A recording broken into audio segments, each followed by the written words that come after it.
this is the best place to be for us for a long-term vision of what we want to be. There are other hot cities. You could be in Denver. You could be in several places in Texas, Jacksonville, Atlanta. You can be in any of those places and have a really good start. But Louisville is positioned to remain the franchising capital of the world. The startup investment landscape is changing, and world-class companies are being built outside of Silicon Valley.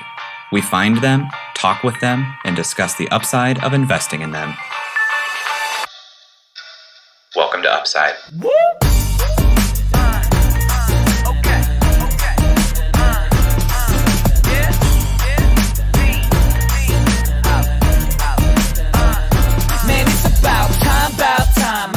Hello, and welcome to Upside, a podcast where we're finding upside outside of Silicon Valley. I'm Eric Hornung, and I'm accompanied by my co-host, Mr. Top 12 Newsletter himself, Jay Klaus. Jay, how's it going, man? It's going great. Made the top 12 newsletters to read, I guess, by AWeber's blog.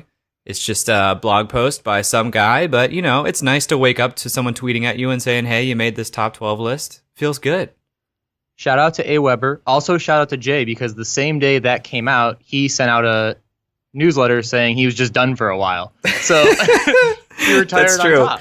That's true. That was a complete... I saw that too, and I was like, man, does that mean I have to get back into writing? Yeah, taking a nice little break. Got a lot of other projects on my plate right now. I wanted to take a pause on the daily writing because it was stressing me out. And that's the day that I had more single-day subscribers than any day in the last several months. So, great. Juxtaposition to its fullest. Oh, my goodness. Well, Jay, why are we here? What are we doing on Upside? On Upside, we are talking to founders outside of Silicon Valley, founders who are building impactful companies with upside, investable companies with upside, and doing so in what many people have historically considered a geographical disadvantage. And we're doing that in an interesting way. Our podcast has 3 phases: an upfront, an interview, and a debrief. In our upfront, we're going to discuss some of the research we did around the industry and competitors, maybe some questions we have about the company. In the interview, we're going to ask a bunch of questions with the company. We're going to learn about the founder, the company, and the industry. And in the debrief, well, we'll get to that later.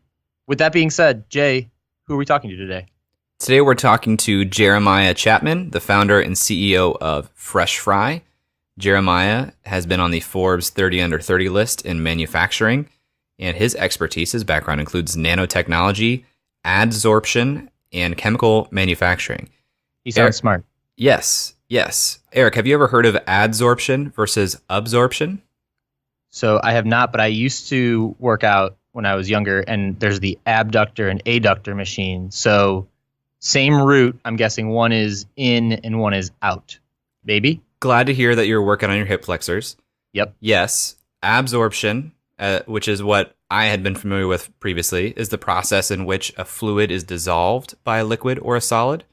And adsorption, what Jeremiah's background is in, is the adhesion of atoms, ions, or molecules from a gas, liquid, or dissolved solid to a surface.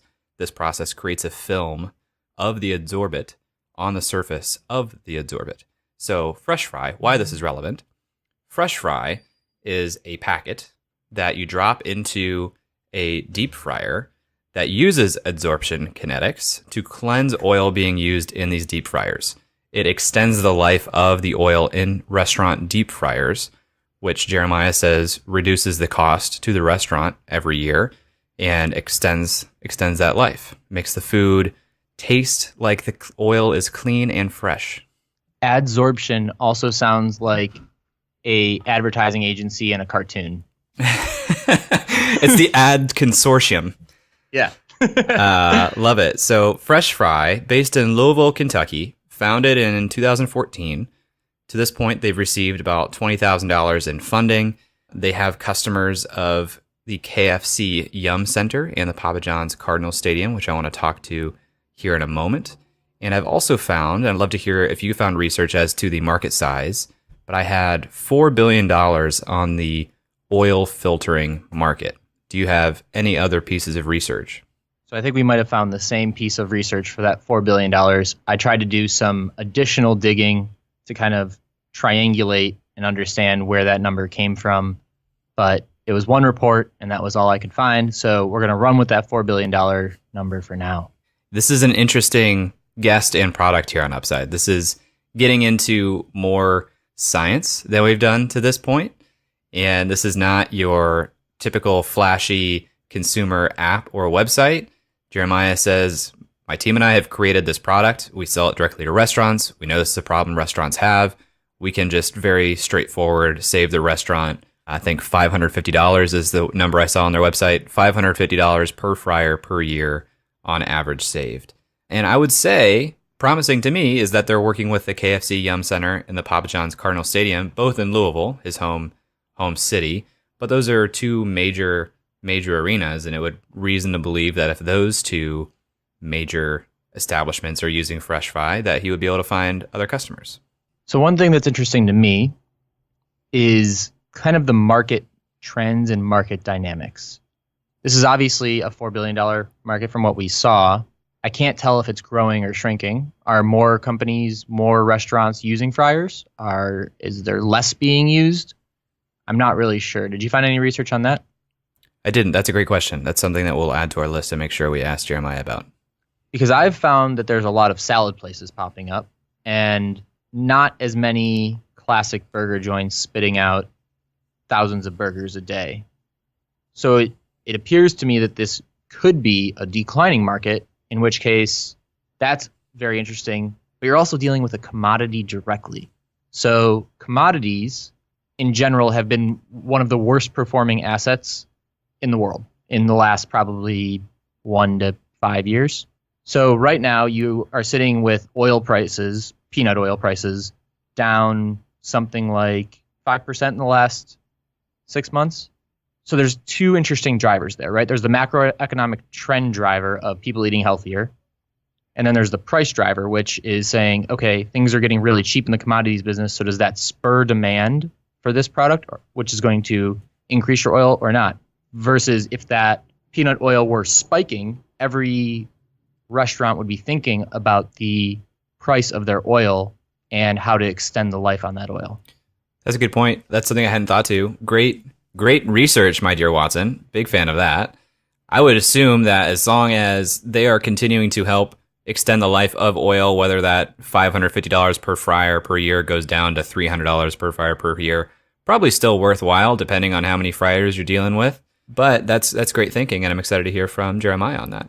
So Eric, what did you find in the way of how this market is segmented or broken up? So I want to think about that in two ways. The customers and the competitors. The customers, I couldn't really find much information on peanut oil or canola oil usage by type or anything like that. My intuition tells me that fast food chains, the McDonald's of the world, the Burger Kings of the world, are going to be the largest driver of that. So if you can get this product into a fast food chain holistically, it's going to be very valuable. That being said, they're franchisees, so they could be technically independent, and you'd have to sell to every single one. When we look at the competitor side of things, I believe that this is a very fragmented business. There's a process called oil filtering, I believe, that's a little bit more expensive and an alternative to this. And I really want to hear from Jeremiah the difference on these two. But that is a service that I believe is an extremely fragmented offering. I don't know if that there's a national provider of it. I think it's something that has been done for years and years and years, and it's a way to kind of clean up your oil real quick to maybe extend the life a little bit, kind of like retreading a tire almost. And that oil filtering market is where I found that $4 billion number from. Right, same. So if I were a competitor, I would care a lot about targeting those large chains because the economics make a lot more sense. The independent restaurants, though, what's your favorite independent restaurant in Columbus, Jay? I'm a big fan of North Star. I'm a big fan of El Camino. El Camino definitely sounds like they fry things. Didn't really help me out there with North Star, though. No, definitely not. North Star does not fry things.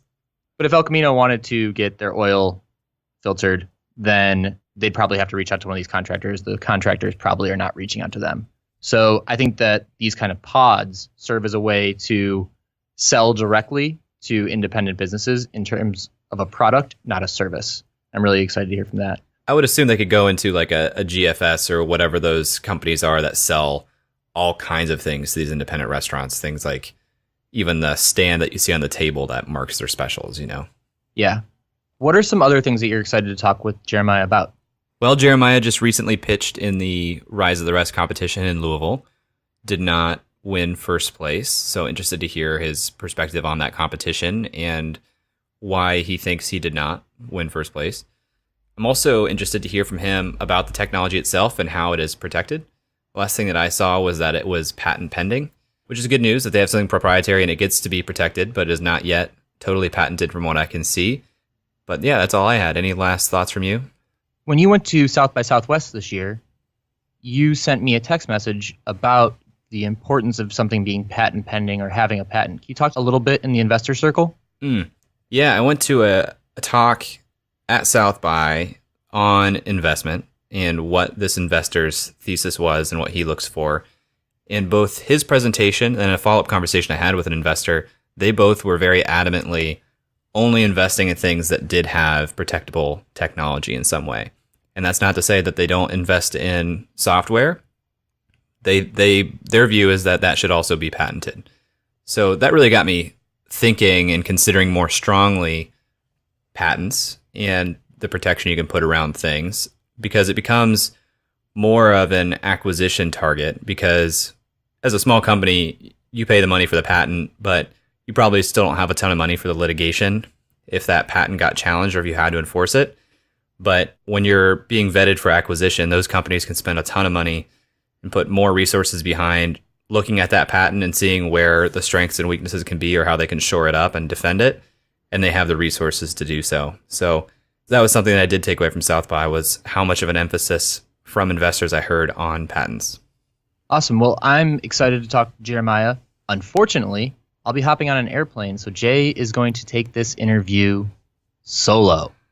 Yeah, I'm going to have to do all the hard questions. I'm going to have to do my own back of the napkin math while Eric is some number of thousands of feet in the air. Well, I'm sure that you will do an incredible job, and I look forward to listening and talking to you on the debrief.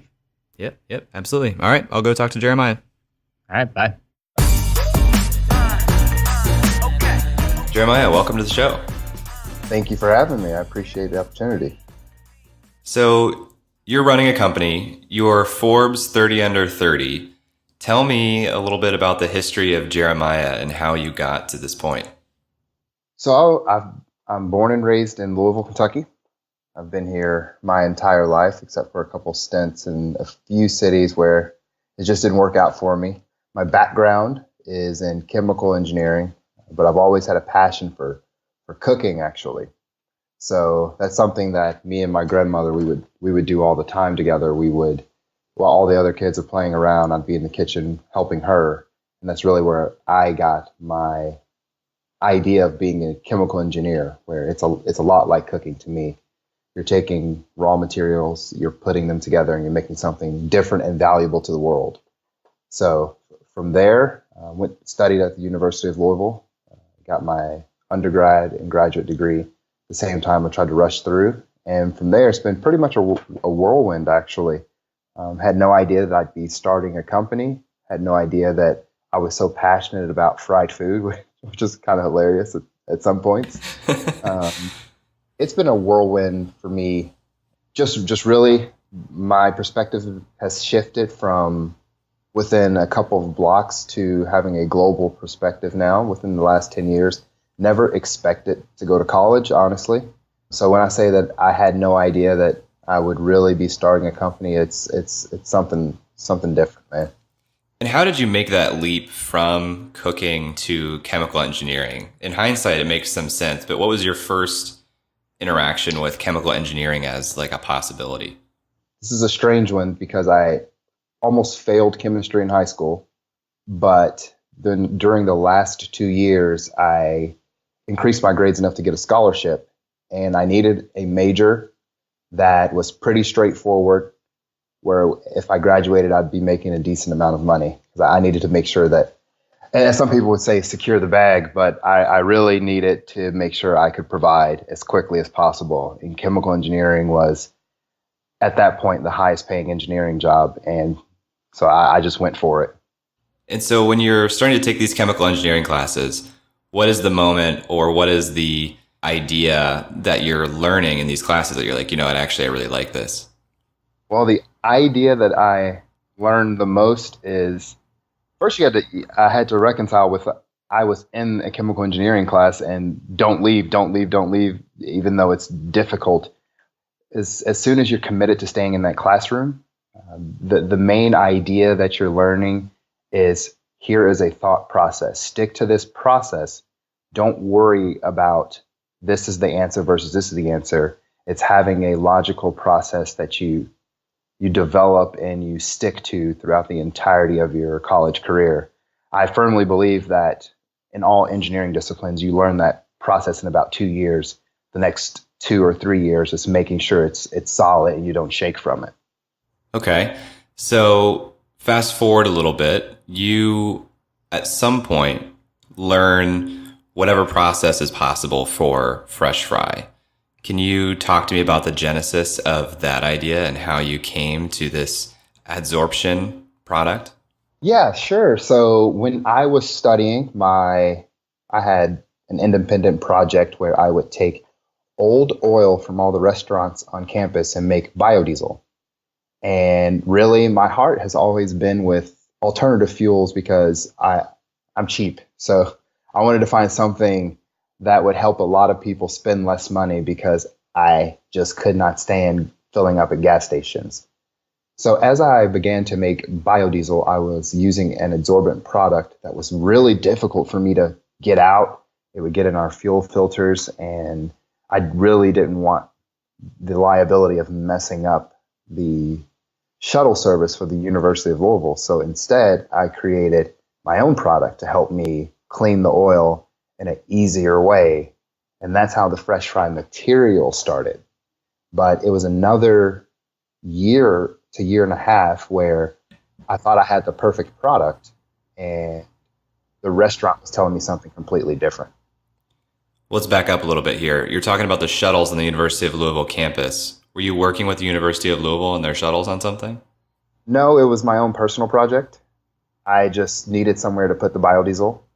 So they happily accepted and blended to a B5 or B10 blend for me. So you were working with this old oil and making biodiesel, and you said, hey, I need to test this in some sort of vehicle. And the university said, you can try that on one of our shuttles. Well, yeah, they were definitely open to those type of things. So I was really appreciative of that. Yeah. That's really cool. And so through that process, you saw that there was something about this fuel that was getting stuck in the filters. And so you started trying to clean that biodiesel that you're putting into the shuttles. Yes. So what it was is you've got gross oil, you send it through a process, and then you've got crude biodiesel.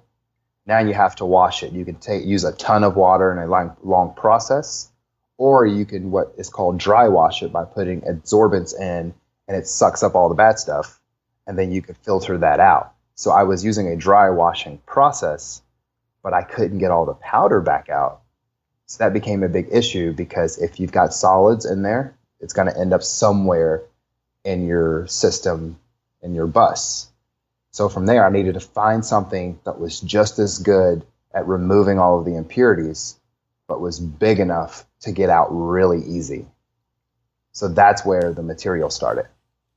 Gotcha. So this is kind of where the first idea of cleaning oil by adsorption was starting.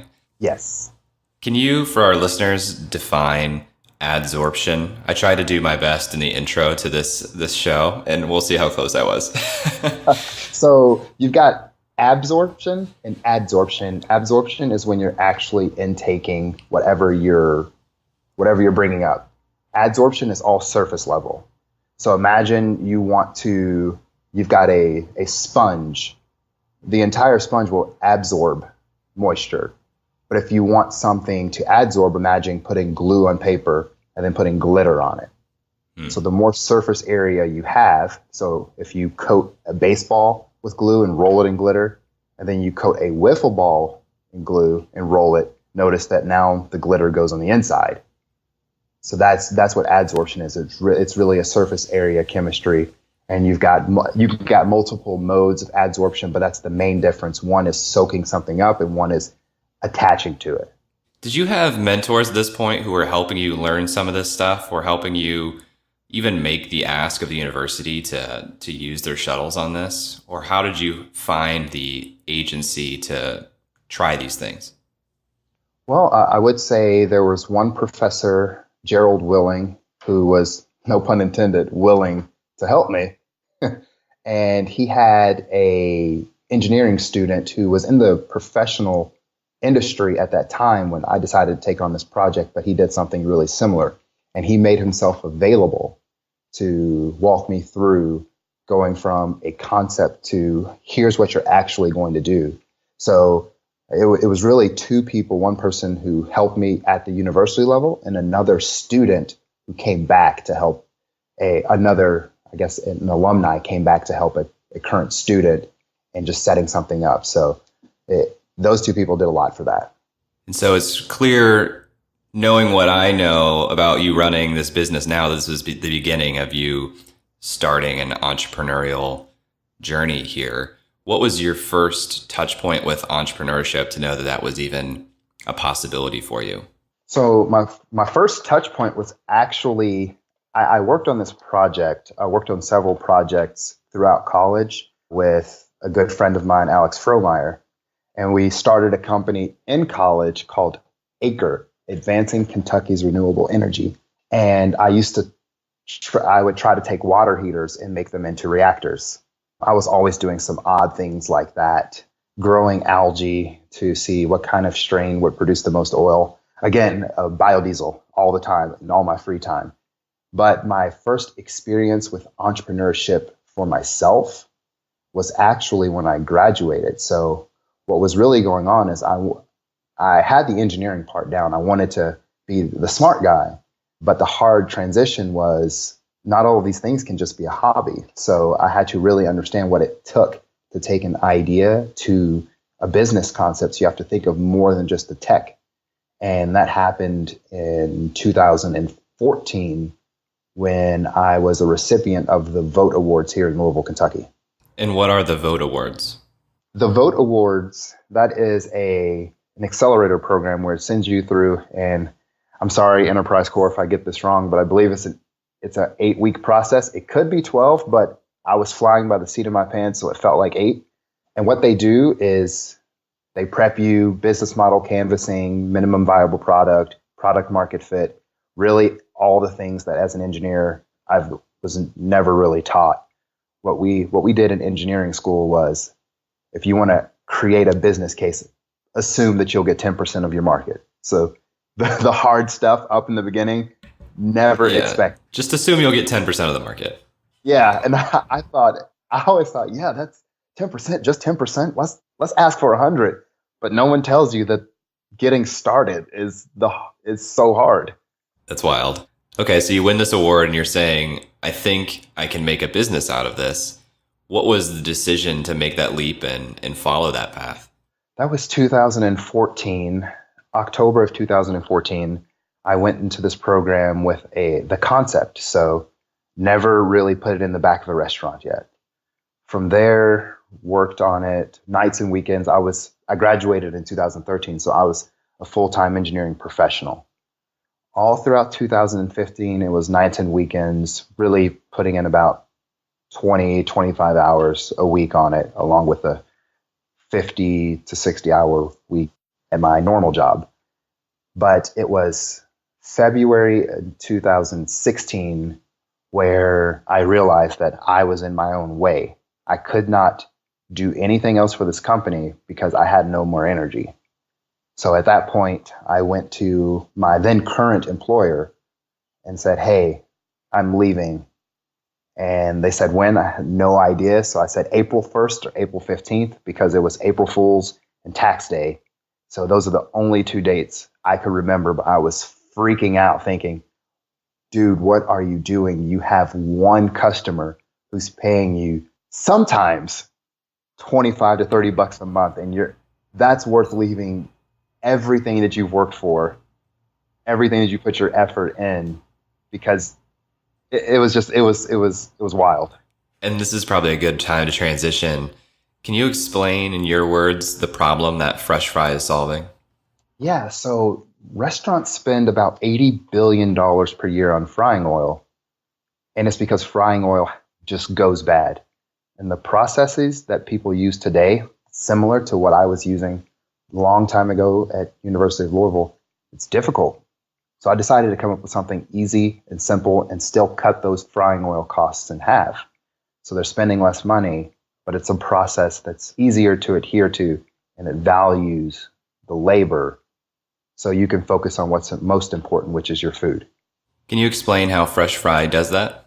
Yes, so FreshFry has a patent pending pod called the FreshFry pod. You place into a fryer, you leave it in overnight, and what it does is it removes all of the dissolved impurities. You come in the next day, you remove the pod, and your oil is clean. So now you can use the oil longer. And we're using plants, so when you kick it out and throw it away, it's not a real problem at all. So I can see how this is connected to the biodiesel experiments that you were doing at the time. How did you make the leap from biodiesel fuel to I'm going to focus on this opportunity within restaurants? That's a great question. So all throughout college, I wanted to make biodiesel, but it never made economic sense because I always had to pay for the feedstock, and it rose and fell with diesel prices. What I decided is I had to somehow create enough value at the restaurant level to create a relationship to then get that oil when it's old. So let's walk up the value chain a bit and start a little earlier. And that's why FreshFry is in the restaurant right now. That's fascinating. Can you tell me about the first time that you went to a restaurant and said, hey, I want your old oil? Well, great thing about that is I said, hey, I want your old oil. They say, please take it, because sometimes they have to pay to get rid of it, or the person who's picking it up is a little late and it's spilling everywhere. So they said, yeah, this kind of weird guy wants our oil. We don't know what he's going to do with it, but just give it to him. He seems nice. So that's how I got started. So you're just leaving this restaurant with a barrel full of old oil, or paint the picture for me. Explain what's happening here. I can do that. I can tell you. It was in May. I was carrying 2 5-gallon buckets from Wendy's on campus all the way. I'd say it's a good half mile to speed school, and I'm walking around with 30 pounds in each hand of grease, shaking. I'm trying to lug it across campus, and I'm leaving a trail of old French fry smell. It's the dead heat of summer. I'm sweating. Everyone knows that this is odd because every student has a backpack on. I'm the one with 2 white buckets with grease kind of spilling out of it. So I said, you know what? Never again. I'm going to drive these buckets next time. And then imagine having 2 5-gallon buckets, and then you hit the brakes and they spill in your back seat. So no. I had a 97 Pontiac Grand Prix that smelled like a hash brown. Oh my gosh. Until the day it left this earth. Oh my gosh. Yeah. And so what's V3? V1 is walking the buckets. V2 is putting them in the back of the Pontiac. What was V3? Oh, so V2, just once you spill the oil, it's like there's no turning back. Okay, there's just nothing else to lose. Yeah. V2 was just doing it. Okay, so you're bringing this oil home from the restaurant. Walk me through the progression of where you realize that there's an opportunity with cleaning their oil for restaurants. Yeah, so when I would pick up oil, I would pick up enough for the biodiesel reactor to hold, and it was always less than what they had available. So I immediately saw they're throwing away more oil than what I can process. Second, the dry washing component that I was using to clean the oil, they were using in the back of the restaurant already to try to extend the life. So I knew if I solved my problem for me, I can immediately apply it to the back of the restaurant. So what I did, once the material was made, I immediately went to the back of the restaurant and realized that everything I thought about the restaurant was not necessarily true. It is a fine-tuned system back there. So if you change something, you need to be sure it fits. Can you talk more about that? Yeah, sure. So actually, the first place I went to that was off campus. This was, I'm graduated now, and so I leave campus. It was my cafe. And basically, I thought I'd just go in and say, hey, here's our product. It works. Here's what you do. And Chef Bruce, he pretty much taught me that they had their own system. And if you really want to be successful in the back of a restaurant, you can't have restaurants changing their process for you. You have to fit their process, become a part of what they do, become a natural response. So instead of having just a material, we changed into a pod that fits into a fry basket. So it tacks onto the already established habit of putting a fry basket into oil and then making sure you have a visual response to let them know what's going on. And all of that was being developed right there in Mayan Cafe. That's wild. So what was the process that you had envisioned in the first place that was not that process? Oh, you walk in like a rock star and say, I've got this great solution for you. And they go, oh, we've always needed this. Thank you so much. You're the greatest person ever. And you walk in and you go, they say, what is that? I don't really want to put that in my oil. Like you're a random guy, and you want us to trust you with the most important part of our business, which is our flavor. Never thought of it that way. So I really had to find someone who was ready to push the envelope a little bit, really cares about the environment, and then really give me feedback on, hey, this is a great product, or it's not doing what I expected at all. So you just touched on something saying it was good for the environment. That part of the product was important to you from the beginning? Yes, it was important to me from the beginning. But the hard lesson I learned is it's important to others as well, as long as they're not paying a super premium for it. So I had to adhere to environmental responsibility with, I would say, engineering integrity to make sure that we're actually offering it at a market price that could be used to have an environmental positive impact. So if I'm reading between the lines, the first version of the product, it was environmentally sound, it cleaned the oil, but it wasn't at a price point that the restaurant was willing to pay for a premium that's basically covering environmental concerns. Correct. Interesting. So when you heard that feedback, what did you go and do? How did you change the product and get it to a place where they were able to say, A, I'll try it, and B, this is worth the cost? So at that point, I said, okay, let's set aside the fact that you thought you had it. And at this point, I said, I need a co-founder. So I was doing this by myself.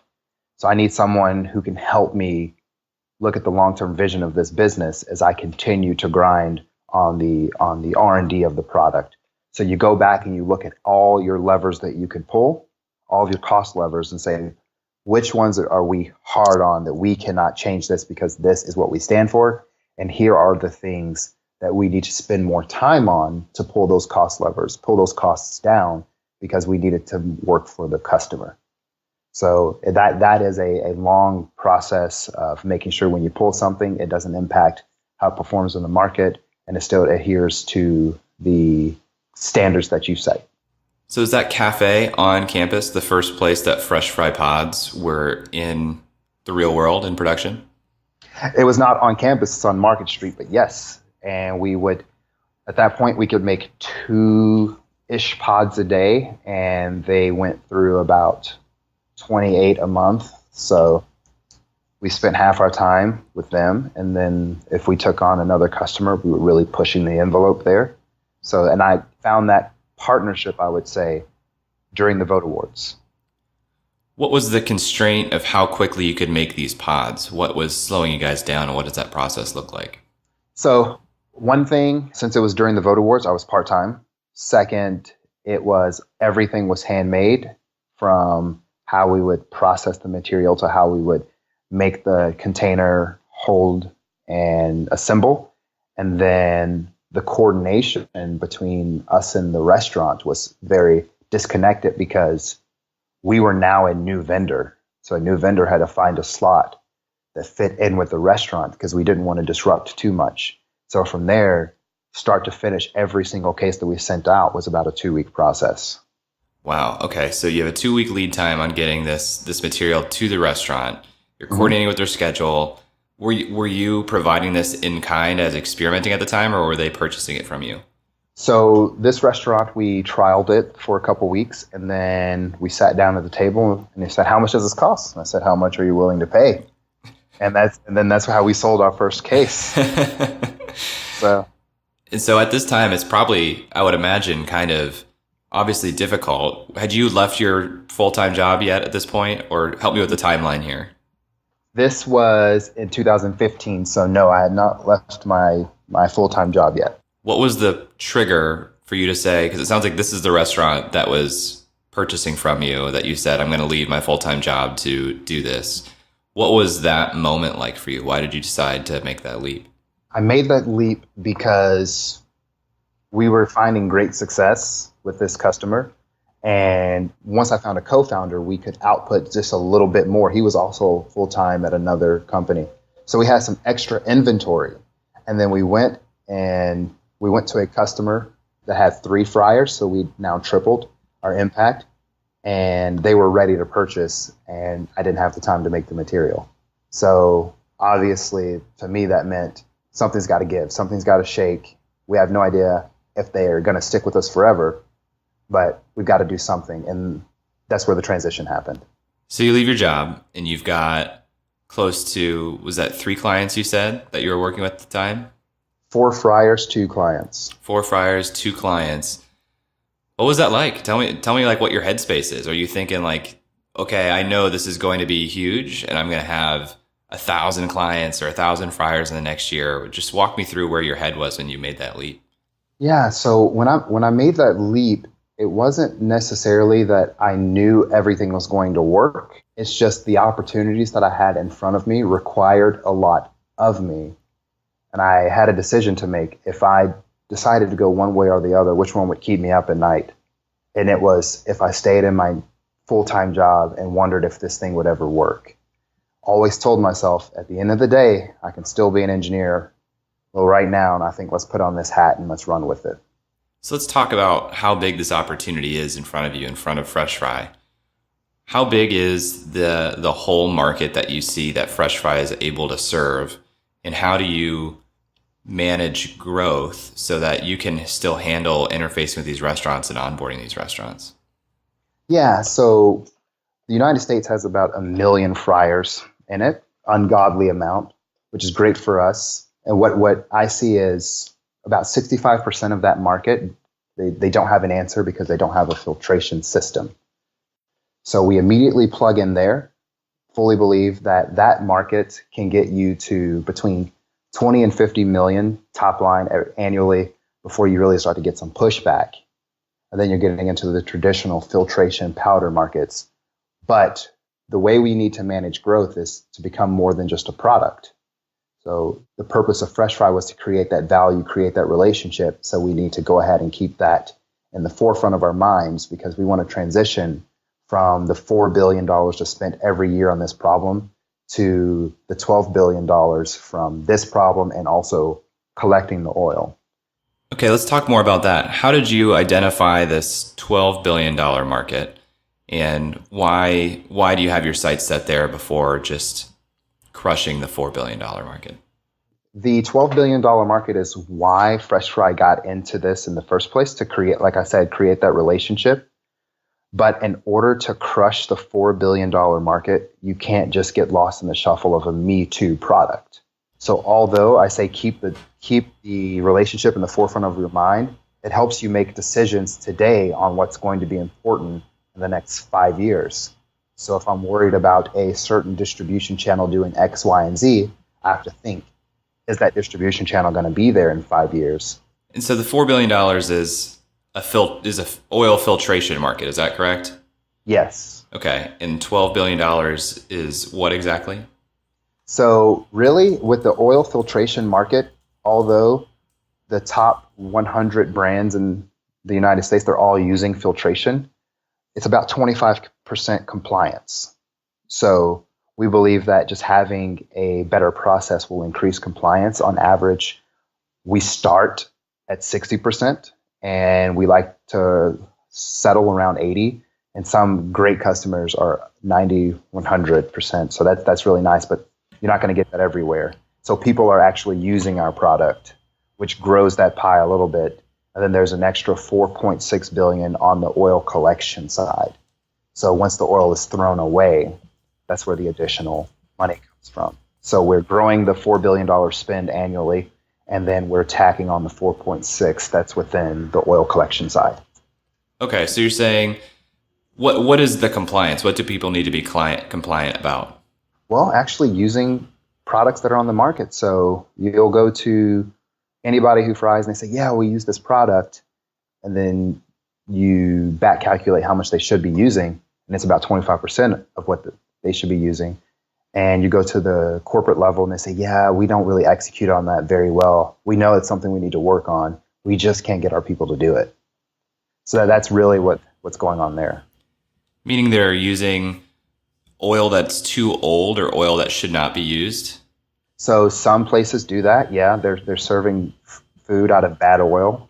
Other places, their oil life is then truncated a bit, so they're tossing it away 3-4 times a week, when if they had a good oil management process, it'd be once or twice a week, so they could be saving a couple $1,000 per location. So it manifests in several ways, but typically it's either stretching your oil too long and having oil that's pretty gross, or tossing way too frequently, so your P&L is getting hit pretty hard. Who is the governing body that sets this compliance rule forward? There isn't one, actually. So are you talking from regulation standpoint, or are you talking at the restaurant, in a restaurant brand? Well, when you say the word compliance, in my head, I'm thinking there is some rule or some guideline they need to follow that is put forward by some authority. But who are they trying to be compliant to? So that compliance is always measured against what's called a brand standard. So you're with Chick-fil-A, their brand standard is your chicken needs to be pressure fried in peanut oil, your fries need to be cooked in open top vats in this way, and we use these products filtering 2 or 3 times a day. And that's a brand standard. Now compliance is we go in and we measure it against the brand standard, and it's chipped away very quickly. That some of it is reality. A restaurant can't do everything at all times. Other parts, it's really just the restaurant saying, that doesn't work for us. We're just not going to do it because we're in the trenches. Got it. Okay. So they are failing to meet their own standards for whatever chain or restaurant that they're a part of. Correct. And obviously, if there's a standard, it's really your lowest performer. That's your real standard. Okay. I'm starting to back into understanding some of this math now. So $4 billion of oil filtration market right now, but only about 25% of those restaurants are meeting their own internal standards for what they should be doing with their oil. Correct. So you're saying using FreshFry makes you more compliant, which makes the overall spend on oil filtering products closer to the $12 million number. Yeah, closer to the $8 billion. Closer to the $8 billion. Yeah. Got it. Okay. And now you started talking about oil collection, and this is adding the 4.6, which gets it closer to this larger number. Right. What does the oil collection market look like now? What's that marketplace look like? So that marketplace is really driven by, you have one national player, Darling, that's everywhere in the United States. You have several, I'd say about 6 or so sub-national or regional that they conglomerate and have national service. And then the remaining 280 places are all local haulers that maybe have 6 or 7 people, 2 trucks, very small, very driven group of people, but they can't service more than maybe a 200-mile radius. So if you're a national brand, you've got basically 2 options. And both of those options are completely fixated on let's get as much oil as possible. And so, Jeremiah, would you say that your core customer is like a Chick-fil-A or a McDonald's, or are you looking at some of these local one-off kind of mom and pop restaurants? That's a really great question, because obviously I want to touch all of those places. The national brands, they're a completely different animal. So our near-term customer is a small independent place, but really, how do you get to them? That's the difficult part. But the small independent places, they're the ones that don't have operations, that need a lot of help. that can, but also they think out of the box a little bit differently, which is awesome. So we want to answer their needs and build what we want to build for that next step within the independent market, because they're the largest part of the market and no one's been able to really rally around it because everyone wants the quick hit of the national brand, but then you get swallowed up by them. So you say that they're the largest part of the market. Are you saying as a whole, if you look at all the restaurants in the United States, the largest segment is independent shops? Correct. That is correct. Independents are the largest. They use oil.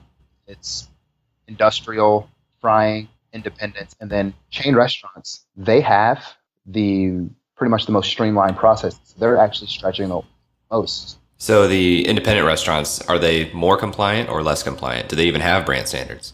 They do not really have brand standards. They have, I would say, integrity in their processes. But since it's an independent, you may have that's including the one-offs, the multi-units, the local chain accounts. They may have 10 to 15, and they're starting to get a standard, but they really don't have a filtration standard yet. Are they on a restaurant per restaurant basis a more profitable customer for you? Yes. So that's another part. When you're working with national brands, your margin is going to go down significantly. So we not only are we answering the part of the market that doesn't have an answer currently, it's more profitable for us and allows us to learn and change and disrupt a lot more.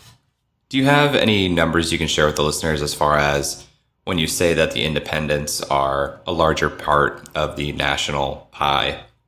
Do you know what that breakdown is? National accounts, there are about 250,000 locations. Independents are 350,000 locations, making up about 65% of the oil spend annually. And when it comes to their average oil life, really we're looking at less than a week on average. But the national accounts, you're looking at two weeks or so that they're really stretching their oil. So it's a much different environment. If we're thinking about the environmental impact, that's where we want it to be. But it's a tall task. How much of a focus is that environmental impact on you? Because if you're driving both towards this sustainability goal, but also becoming a profitable fledgling business, how do you determine where you spend more of your time and effort? Is this something that is slowing you down? So on the sustainability part, luckily our cost competitiveness and our value proposition directly align with sustainability. So we're using plants, which helps us on cost competitiveness. But then we need to impact how much oil you use, which is the sustainability part. So it's tied into what's important to our business. If it's not important to your business and you're just trying to be sustainable, I think that's where a lot of the friction happens.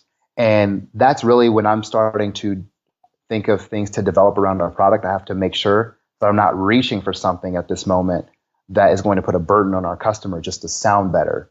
Because if it's not answering a problem, then it's not part of a solution that we need, and it's going to just be a bell or a whistle that could add a little bit of money on it and cause a lot of strain. And I want to get into those unit economics a little bit here in a second. But one last question on the restaurant landscape, because I think this is fascinating and it's something that I don't know a ton about. When you have these national chains like McDonald's and Subway or wherever, some of these are franchises. Mm-hmm. How does dealing with franchises affect how you deal with national brands? Do they have to go and get some approval from the mothership, or do some of them operate completely independently? What does that look like? Every one of them is different. So that's the $1 million question there. Some brands, you absolutely have to go to corporate first, and then you have the ability to be approved to be sold to franchisees. Some large accounts, they may hold 3 to 5% of the locations. So you can sell corporate, become part of the program, and only get 3% of their locations and the ability to sell to all the other franchisees. But they have to make the decision every single time. So you need to go around. Other brands, they may be completely like Chipotle, they're completely corporate owned, You get one, you get all of them, which is a huge benefit. But something that's also very difficult about the national chain, the C-suite changes seems 15 to 20 months. So the person you're talking to That's fast. could be fired. They could be fired in the middle of a test. And that's happened to us twice, actually. We were working with someone and they got moved and our traction just fell out the bottom because someone comes in with fresh ideas. So really, if you want to build a business that you want to make a huge impact, you have to do that part in the national chains really fast. Is that where you started? Did you come in thinking like, this is what I'm going to do? I'm going to hit national chains, and you started with those conversations, and now you've come around to say, actually, I think independents, if we can figure out how to reach them, are better? Or is that something you knew from the beginning, that national chains would be kind of this difficult quicksand of a process? So I envisioned doing both at the same time, leveraging the scale of national chains to really offer a competitive price to the independents and grow that margin. What I did not anticipate is the long sales cycle of the national chains. If the person's staying around with you, that sales cycle can be 9 to 12 months because you prove it, you go to market tests, you go to a set request, which is a larger market test, and then you start rolling out. I thought it was you have a couple conversations, you prove it, they start implementing it. So when we first started, that process actually made us hemorrhage money because we had to show up and be in market tests for weeks at a time in a different state. So it's nothing to spend 10 to 15,000 a month on a test where someone can be fired in the middle of it. It's a really hard pill to swallow. Second, the independents, we knew we couldn't knock on every single door to get the independent market. So we had to figure out what trucks are already there, who has a relationship, and how can we treat this as a national account with an independent mindset. So that's where we had to pivot towards, is realizing that we could be throwing cash down a dark hole on the national chain side if we don't fully understand what's going on. So with the independents, you're saying you're trying to find channel partners who are already servicing a lot of these independents and working through them? That is the way you have to do it if you want to move fast. I do believe that we could get a pull-through, a drag-through strategy nationally in about 6 to 8 months on that if we just picked and prodded. And we may have 20 to 30 key customers that has gotten us nationwide, but we may be selling 2 or 3 cases a week at those places. So you're spread all over the nation, but you're really thin. So we have to find a partnership that helps us build that density quickly. Can you talk to me about your traction at this point? How many customers you have, where they are, what's the breakup between franchises or independents? We're currently within 9 states, servicing about 250 fryers. Our main customers are actually stadiums, event centers, large venues that can't have a filtration system. We have a few, I would call them local chain concepts. So like Hattie B's, they're a big customer. And then places here locally in Louisville, something called Home Run Burger. They have a better burger concept positioning. So think of Five Guys, In-N-Out, everyone who's getting a quality burger out. That's what they're doing. And we have a franchisee who's asked to remain anonymous at this time in California that is really giving us access to a very big opportunity. But it's one of those where their C-suite has changed 3 times in the past 2 years. So whenever you get traction, it just kind of slips away. So that one's a really difficult one. But what we quickly saw are the local chain concepts are really, you're able to build businesses off of them because you become their brand standard at an early age. And from that, we were actually able to build a national rollout plan, which will be in effect here in September. So we've sold about 27,000 units in 2016. We expect to be over 500,000 units by the end of this year in 2018. Can you talk about that strategy and how you'll get from 27,000 to 500,000? That's the partnership. That's the partnership at play. So we found a trusted partner who believes in us to take us national, and All we have to do is show them what our quote secret sauce is here in our Midwest market, and they will employ that over the entirety of the United States. That's exciting. So what do you have to, what do you have to prove to them? Well, really, we're in the home stretch. So we've proven that we're worth taking national already. And now they're saying, let's get everything set up so we can do this the right way. So again, flying by the seat of my pants, but man, I'm excited. That's great. Yeah. What do you have to do as a business to handle that type of growth? Do you have to ramp up manufacturing, or you have to get dedicated space? How do you handle that influx of growth? Nice thing is we're able to plan around a launch, which is great. But yes, it's all of the above. You need to make sure your manufacturing is set. Really, one thing that I never thought about, you have to have your customer service in check. Because right now, we're in 9 states, but we're in the Midwest. So those 9 states we can get to within a day if we have a problem. That's a benefit of the Midwest that allows you to really touch your customers personally. But if you're scaling nationally, you're not going to get to those customers fast enough. So you need to have a customer service play, your manufacturing, your support of whatever sales channels that you're using. All of that needs to be ready before you start, because those are the things you can't really build from scratch. When you're going, you can change them, you can mold them, you can grow them, but you need to have something in place or it'll fall on its face. If you sell 500,000 units in the next year, what does that mean for your business from a unit economic standpoint? On every unit that you sell, what is your margin? Currently, we're beating down our cost of goods because we're hitting scale, which is awesome. So we project our margins, depending on the distribution channel, to be between 20 and 40%. But in selling those 500,000 units, that really means that this is our cash flow positive stage. So this is my dream. This is no longer an expensive hobby. You're creating enough value in the marketplace to sustain. Are you comfortable, or are you going to keep growing? So. Mm-hmm. Does that margin include the overhead that you might have to have in the way of transporting or storage, or is that just purely, what other cost drivers do you have? So that is another key reason why you want a partnership, because you need to keep those costs pretty flat for right now. We know that we're leaving a little bit on the table, but we can predict those costs now. So distribution costs, storage costs, turn times, fuel surcharges, we have all of that completely covered. So we know that we can bank on X amount of cash for Y amount of units sold, which is exactly what we need, because as you're growing, the first thing we saw is, hey, we're going to grow and run out of cash.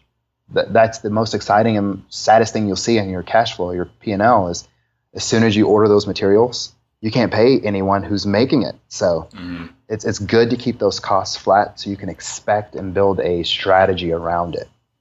So I know you pitched in the Rise of the Rest competition recently. Mm-hmm. Is that a signal of a fundraise? Are you guys raising right now? So what we've done is we've got a bridge going so we can get through this launch. This launch, it's taking us about 70x. So it's just national launch you're talking about. Yeah, it's pretty crazy. But what we really see is, as soon as we get our feet set up under us, we want to be out the door again. And when I say feet set up under us, I really mean the people in place to continue to push this along. And I'm immediately going back out. So yeah, in a few months, we will be raising, and we'll be raising to go even bigger. How big is your team now, Jeremiah? We have 3 people right now. 3 people and a ton of help. I wouldn't say that we do it all ourselves, but 3 people are full-time, and we have advisors that, honestly, I don't know why they don't ask to be paid with how much they help us with, but it's been a blessing for us. And do they help a lot on understanding the market and bringing relationships, or are they rolling up their sleeves and making pods?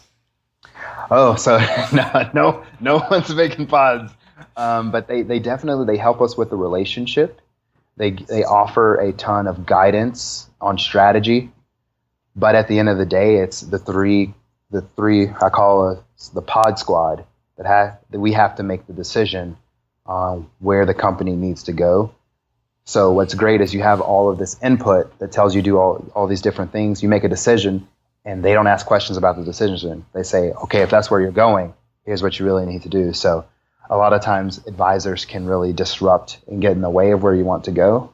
This core group believes in our abilities enough to just adhere to the vision that we have. I remembered a couple quick hit questions I wanted to make sure I got some data on. I'm a restaurant. How much am I paying per unit for one of these pods? So if you're a restaurant, you're spending about $3,000 a year on frying oil. You're going to spend between $1.50 and $1.75, $1.80 for our pods, and we're going to save you 25% while paying for the pods. So we're going to cut that oil spend a lot more, but then you have to pay for the pods. So it washes out to at least 25%, and you're serving more consistent, better tasting food that tastes like it should. If you're a large venue place, we're saving you 150 to 200% on your oil life. And have you had any of these customers that you've gone into, have any of them churned out? Have they said, we tried it, we're not going to use it? Oh, yeah. So sometimes people say, yeah, your product made a difference, but we just like changing our oil on Tuesdays and Thursdays. So that's a tough one. That is a really tough one right there. But it's just a behavior. They prefer the behavior and the process that already existed. Yes. So even if they don't have a product and you say, hey, in this restaurant right here, we have no competition. We don't have to displace anything. You do. You're displacing a legacy system. You're displacing a behavior. So it's very important to realize that in every step, there's something in the place of where you want to be. Maybe I'm projecting here, but as part of that, a lot of the restaurants that you probably go into, the employees that are interacting with this, are they minimum wage employees? On the independent side, they're typically paid a little bit better, but not much. But when I say the C-suite transitions every 15 to 20 months on national brands, back of house, they're transitioning every 6 months. So it's a tough environment everywhere. I would imagine that part of the reason that behavior consistency and why they want to stick to that behavior consistency is because there's so much training, and then, they try to make it probably as simple as they can for a lot of these people. Am I projecting, or is that your experience? Now, if they were training, they would train on everything that they want. The problem is they're probably not able to train as much. So if you have consistent transitions to where you're always bringing people in and out, the base of what you need in your restaurant is going to become the standard. Not everything that you want, but what's absolutely necessary, which is put the food in the refrigerator, mop the floors, turn off the fryers. Everything else you want outside of that, you got to have staff that's going to stick around, because when you get someone in, that's really all they're coming in with, the knowledge of, I know this fryer can't stay on all night, so I'll turn that off. So that's typically what happens. What are the KPIs that you look at to see how your business is doing? That's a good question. So really what we have is we want to look at the units sold, but we really want to understand repeat orders, and we have a ratio between samples and cases moved. So because our product is the only product in the market that doesn't require any large upfront costs and no equipment, we have the ability to give someone some units, let them try it so they can actually see it. That's a huge help for the restaurant. We want to make sure that we highlight that. But you need to make sure your ratio of samples to sales actually makes sense. Cool. I would love to project forward a little bit now and say it's 5 years down the road. What does FreshFry look like 5 years from now? FreshFry in 5 years does not care what your process is in the back of house. We've just become a part of it. And the relationship is no longer transactional, but contract based, to where you are pretty much able to be a part of a program that rewards you based off of your habits. So instead of watching how much you spend and that you're spending in the right amount, we're watching to make sure that you're getting what you deserve at that point. And everything that's around the fryer, we're a part of. So when someone else comes in with the basic knowledge of turning off the fryer, that's all that they really need to know, because we're taking care of the rest. And we're doing that in a very lean, no asset way. Can you explain more of what you mean by a lean, no asset way? So whenever you think about fryers and service and anything around the fryer, that's the part of the restaurant where someone is always showing up, taking something out. They need trucks, they need vans, they need everything, and they need a lot of labor to do that. So if we want to become a big player, a lot of people would think, hey, you really want to buy all of those things? But what we want to focus on is there are 280 plus different companies that have amazing people that just don't have a national reach. But our product can be shipped anywhere and create the relationship. So we want to connect all of that together. And so we don't have to have the people. The people are already there. Let's strengthen the relationship and move it from a transactional relationship. Almost the opposite of where you are now. Right now, you're kind of looking for someone who can link you into these large national distributions. You're saying you're going to get to the point where you're helping connect independent, is this haulers that you're talking about? Yeah, actually. So independent haulers have a competitive nature about them that national haulers do not. And typically that means a very good thing happens at the independent or even national location. It's better service, more consistent, cleaner, because they need the business more. We think there's a huge advantage to that. So we want to connect all together. Jeremiah, there's a couple last questions that I have, and it focuses on starting a business in the Midwest and for you in Louisville specifically. Can you talk about what it's been like starting this business in Louisville? What things are a benefit to being in Louisville?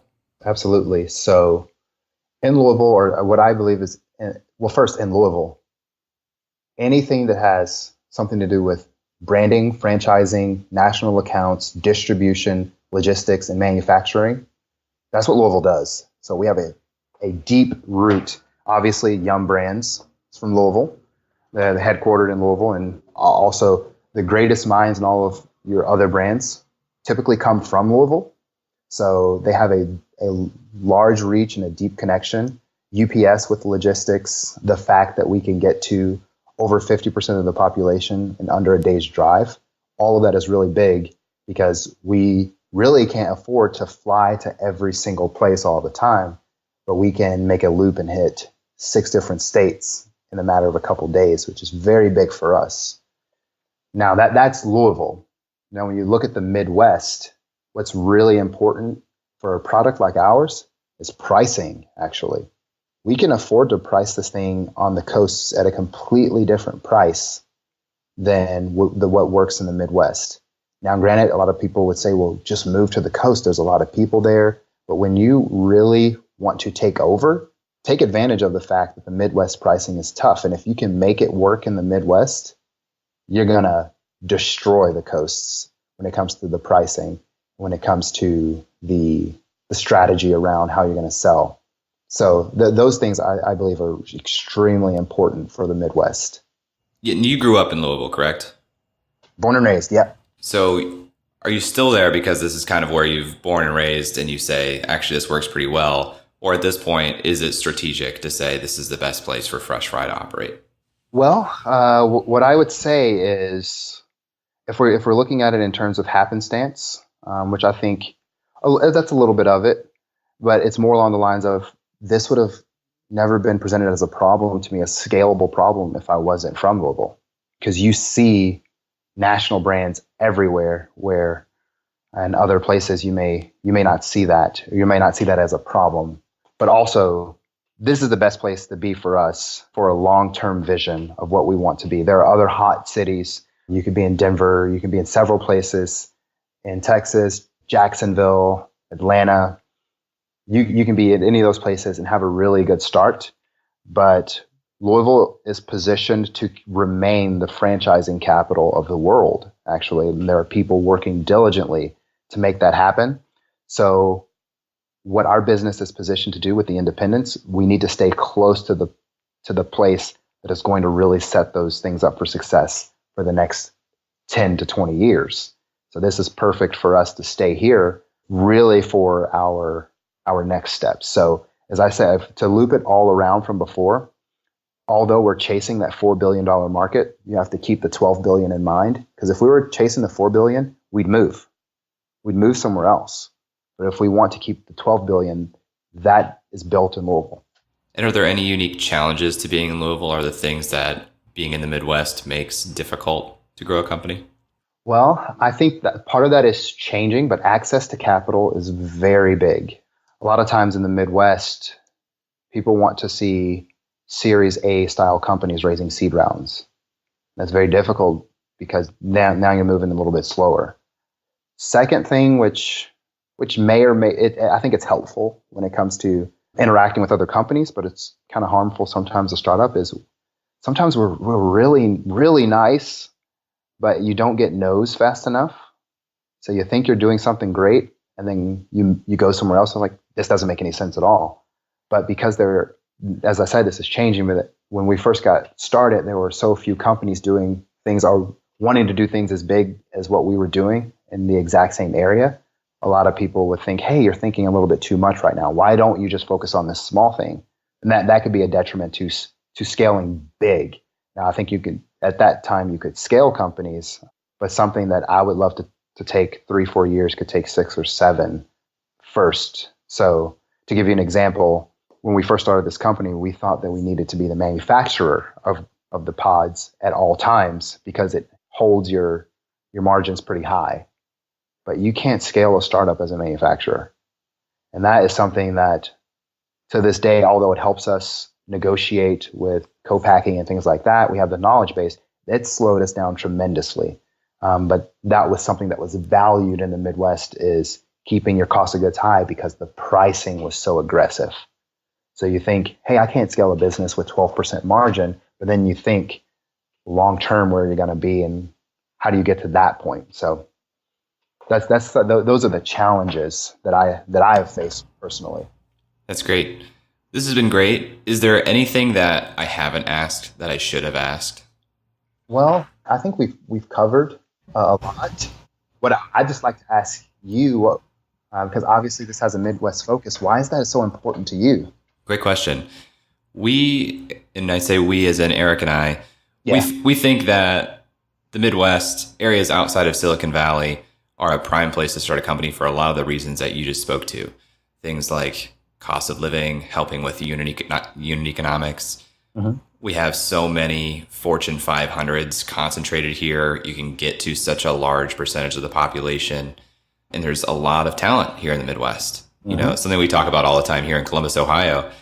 You can pay a software engineer $300,000 in the Valley, and they're feeling like they're still going kind of month to month because of that lifestyle and that cost of living. You pay a software engineer in Columbus, Ohio, $115,000, and you can live like a king. Mm-hmm.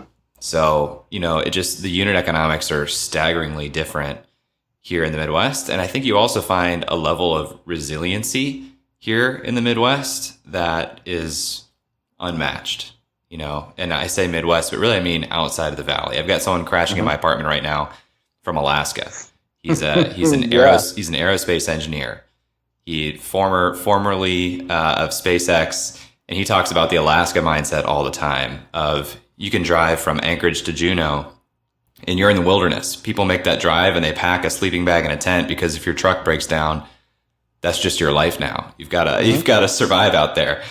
Yeah. And he talks about that resiliency in Alaska being something that he really values. And I think we see something similar here in the Midwest, even as it comes to starting a software company or a physical goods company. Absolutely. I appreciate that you said that. Sometimes you forget that, yeah, we do like to bear down, bite on something pretty hard and not let go. So that's great. Cool. Jeremiah, thank you for taking the time. If people want to learn more about you or about FreshFry after the show, where should they go? They should go to www.freshfry.me. So .me because freshfry.com is a fish and chips place in the UK. So they got us. But yeah, it's freshfry.me. And from there, it'll link you to just about anything. All right. Awesome. Well, thanks for taking the time. And we'll check in on you sometime in the next 6 to 18 months, man. Yeah. Exciting things will happen. So yeah, I look forward to that. Thanks, Jay. I appreciate this.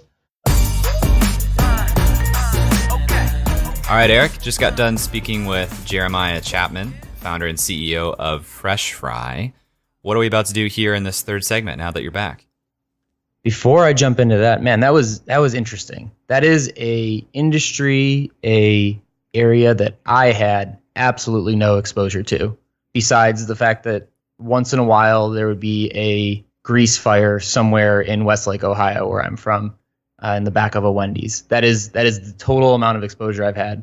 So it was really cool to kind of hear about that process, that area. But we are going to jump into our verbal hypothetical deal memo. So this deal memo is hypothetical in the sense that Jay and I do not have a LP base. We are not an angel fund or a venture fund, but we are learning to be one. And this helps us crystallize our thinking and serves as a way for us to look back in 6 to 18 months and grade ourselves on how we thought about a company and an opportunity. Jay, did I miss anything? Nope. And in this section of the show, we are looking to answer 4 questions, either explicitly or implicitly. And those are 1, how committed is this founder? 2, what are the founder's chances of success in this business and in life? 3, what does winning look like in terms of revenue and my return as an investor? And 4, why has this founder chosen this business? Eric, I know you love starting with the founder. What did you think about Jeremiah? Well, Jeremiah was fantastic. He obviously had a little bit of a tinkerer's mentality when it came to biofuels and has a initiator's mindset when it comes to walking up to a restaurant and saying, hey, I want your oil, your old oil from the back, and then walking it down the street and learning how to make biodiesel or whatever he was making, and then going out and selling it effectively to the Louisville, what are they called, trams or shuttles? Yeah, shuttles. So I love all of that initiative. I love that curiosity. And it seems like he's making something that people really value. Yeah, I think that really speaks to why Jeremiah chose this business. He's just been working in this space and tinkering around with the chemistry of filtration for a long time, and biodiesel, as he spoke to. Speaking to his commitment, something that blew me away during the interview and then re-listening to the interview continued to blow me away.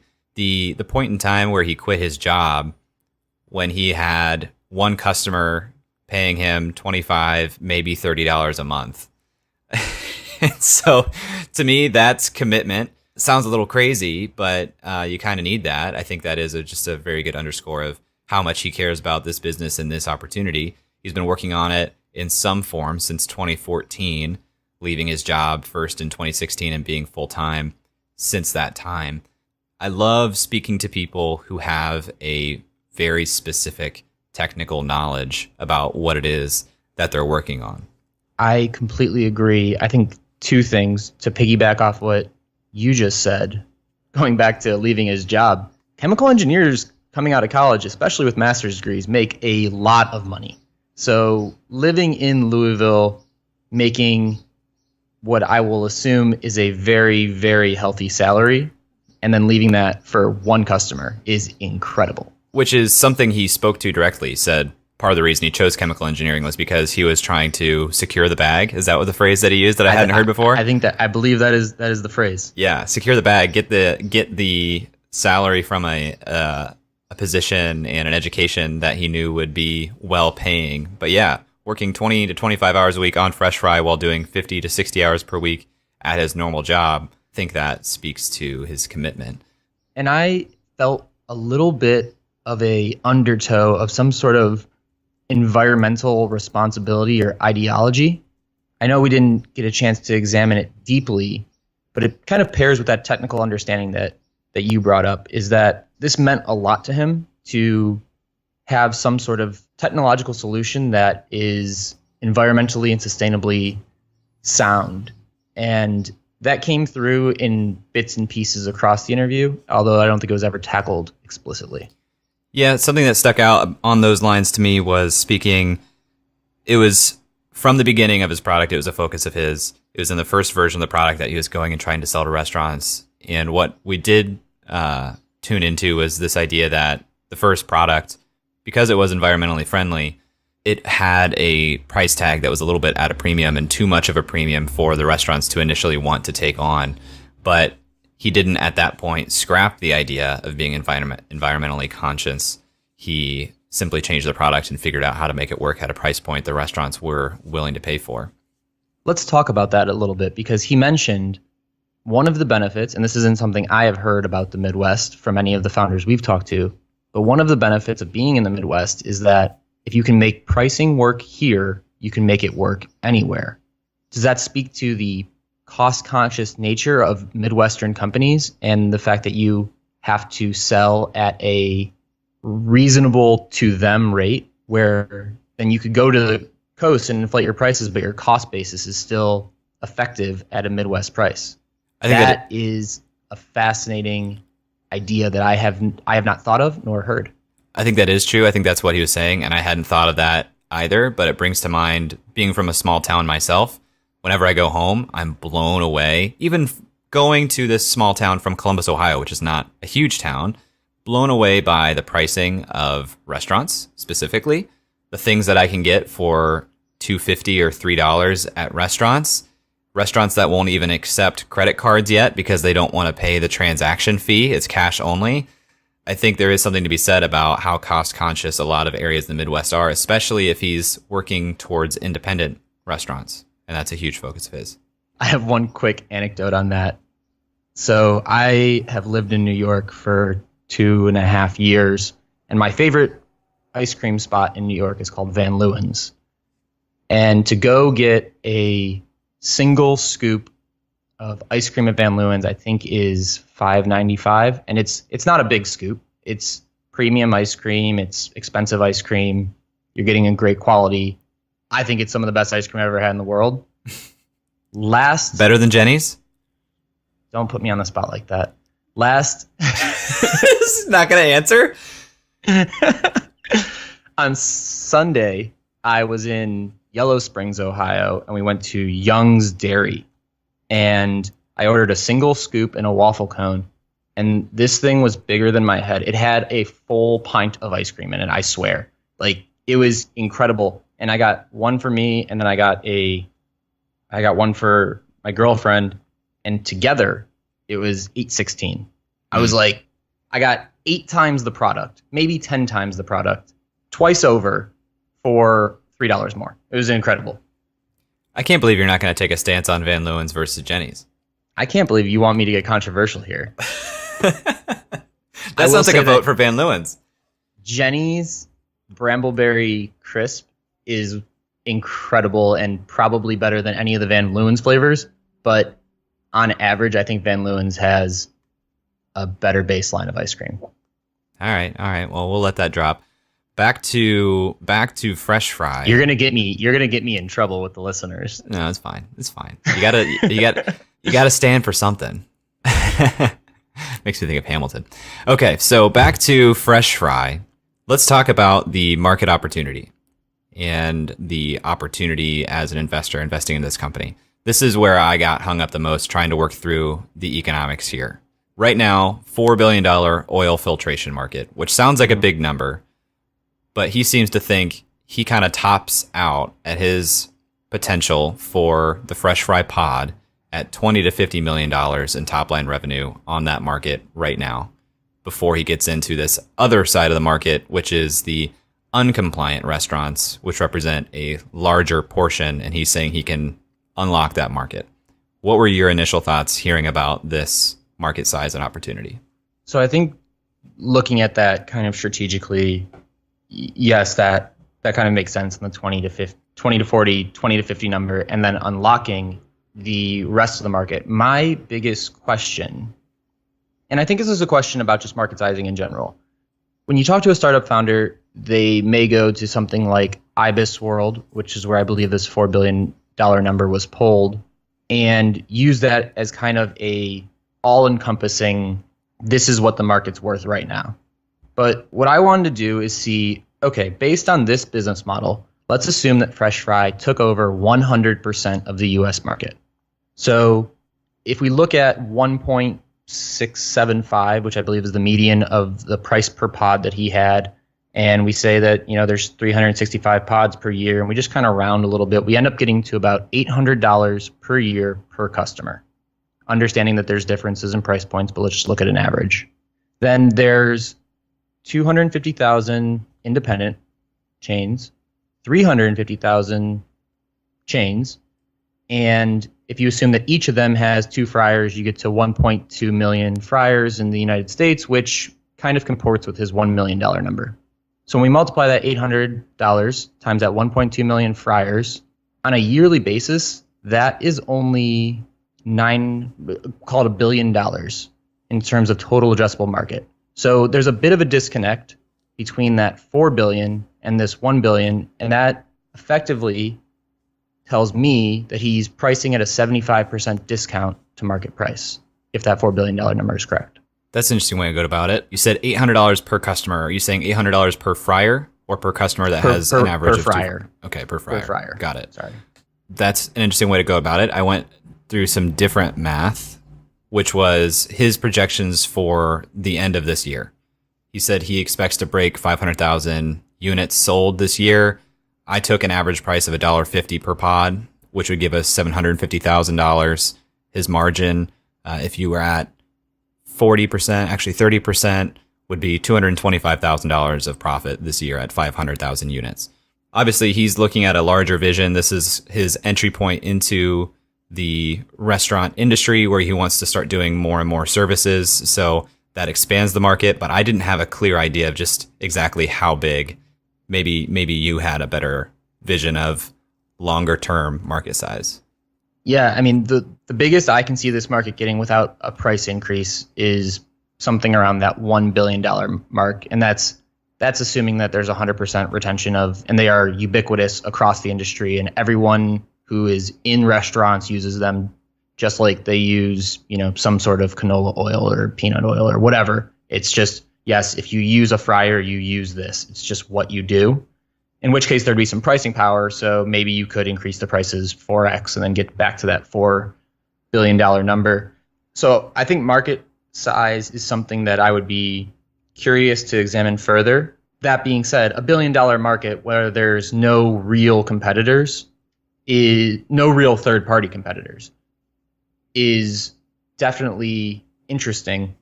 Especially if we're coming at it from the angel investment side of things, as opposed to like a Series A or Series B. Even as a Series A, if you have the proper valuation and you have the proper understanding that this is an opportunity that is going for market dominance, not getting a slice of the pie. The idea here, as I understand it, is one of, yes, cost, but also behavioral change. The idea right now in the industry when you're using a fryer is that you need to change the oil every, Tuesday and Thursday? That was just what they did. But if you can change that to just throwing in a pod every night before you go home and your costs go down, up to 150%, that to me is something that can have ripple effects throughout the industry. So I think it is an amazing concept. It just may take a little bit of time to establish. I agree, especially the way he's thinking about it, going through some of these channel partners who are already ubiquitous for the services they provide.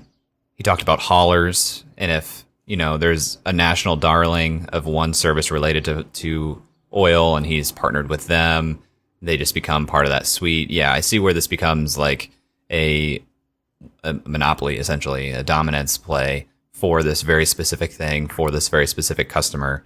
Yeah, this is a more niche opportunity than we've come across on the pod this far. Yeah, but that's what's exciting about it, I think, is it's niche. It's not, we just had a parking app on, effectively, and there's, how many hundreds of those that have been pitched that we've talked about. You're not going to see a lot of people pitching oil adsorption pods. Yeah. It's just not a big, hairy, everyone knows about it problem. It's a niche, hairy, no one knows about it, but the people who do are in a position to make a very big difference if they do it correctly. A question reflecting back that I wish I would have dug into more. He talked about working with national chains, and one, that being a long process, it being a difficult process because they churn the C-suite every 15 to 20 months. But at the same time, market tests costing $10,000 to $15,000 per month is something that he mentioned that I did not dig into. I have no idea where that money was coming from. I don't either, since the sales cycle is 9 to 12 months, and if a market test was 3 of those months or 1 of those months, that's expensive. It's a huge cost for one market test, one chain. Especially if we look at just the unit economics of a chain. So I did a little bit of breakdown based on some of the numbers we received, and I found that using some of the assumptions he had, that the operating profit per pod in a given year is about $122, and the cost of acquisition of a new customer on average across both independents and chains is about $175, is what he had told us outside of the interview. So your months to break even for a new chain is about 17 months. That's your payback period. Looking at an independent, that same payback period is about 8 months from the numbers that I can kind of cobble together. That's interesting. So that's another reason to go through the independent route versus the chain route. Eric, do you hear the tornado siren going by in the background here? I do. It must be Wednesday at noon in Columbus, Ohio. That's right. Sorry about that, listeners, if that comes through. All right, so let's talk about 12 to 18 months from now. If you're looking at FreshFry as an opportunity, what are you looking at 12 to 18 months from now from Jeremiah or from FreshFry? Well, there's something that I mentioned in the intro that I think I would be keeping an eye on the macroeconomic commodities prices, specifically as they relate to oil and the underlying oil components. I do believe that if we see a spike in oil prices, independents are going to get hit harder than chains, because chains tend to put some sort of derivatives pricing model in place where they can hedge their costs for, a year, 2 years, and they don't get hit as hard on spikes. But independents, if oil prices spike, that's a huge cost to their business that might drive demand for something like FreshFry that makes them able to buy less oil less often and have less of a reliance on that commodity price. I actually have 2 more things, so let me let you jump into one, and that, or something that you want to see in 6 to 18 months, and I'll jump back in. Biggest for me is I'm looking into 2 things. One, how is this national rollout with that partner looking and working? Is that going well? Are they hitting these numbers of 500,000 pods this year? What's that look like for the next year? What are the unit economics working with this partner? Have they continued to push their cost of goods down? Second, how close are they to getting to this vision of moving into other services related to back of house and fryers? And looking at other services, obviously the other oil services are very interesting.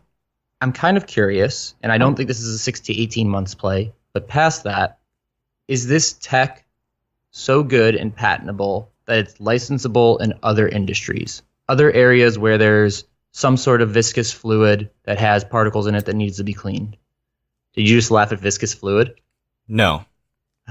I respect your vocabulary. And I'm thinking, obviously there's big oil.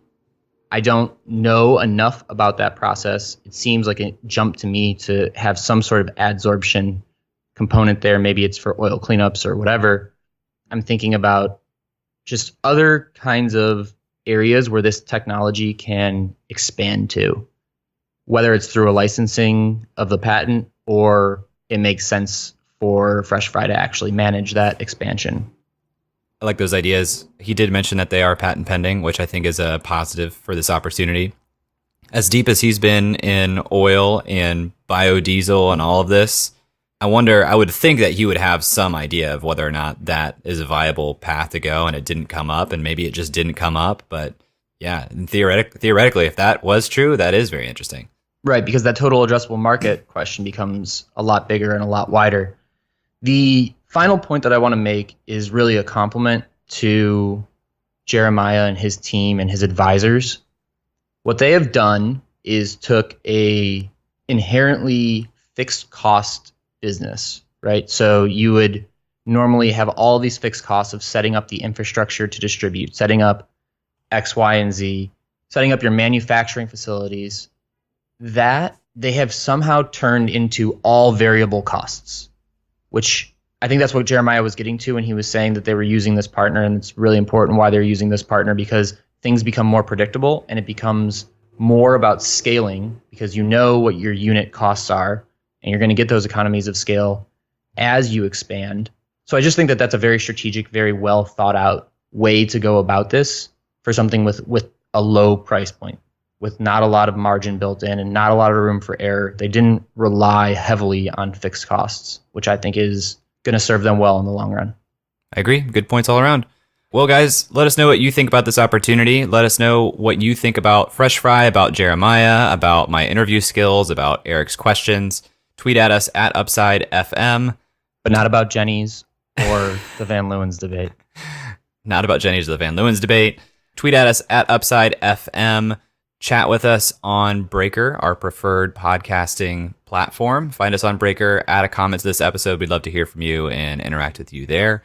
If you have somebody who would be a good guest for our show, email us hello@upside.fm. Eric, I'll talk to you next week. Later. That's all for this week. Thanks for listening.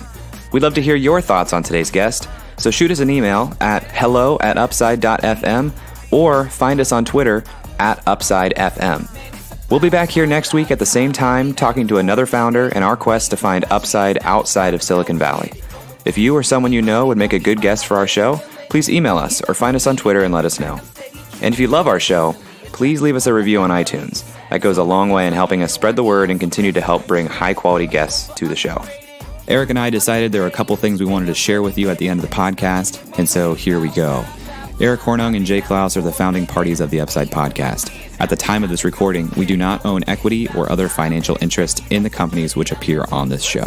All opinions expressed by podcast participants are solely their own opinion and do not reflect the opinions of Duff & Phelps LLC and its affiliates, Unreal Collective LLC and its affiliates, or any entity which employ us. This podcast is for informational purposes only and should not be relied upon as a basis for investment decisions. We have not considered your specific financial situation nor provided any investment advice on this show. Thanks for listening, and we'll talk to you next week. Never mind, bro, that can't be matched. I'm lighting it on fire, used to run victory laps.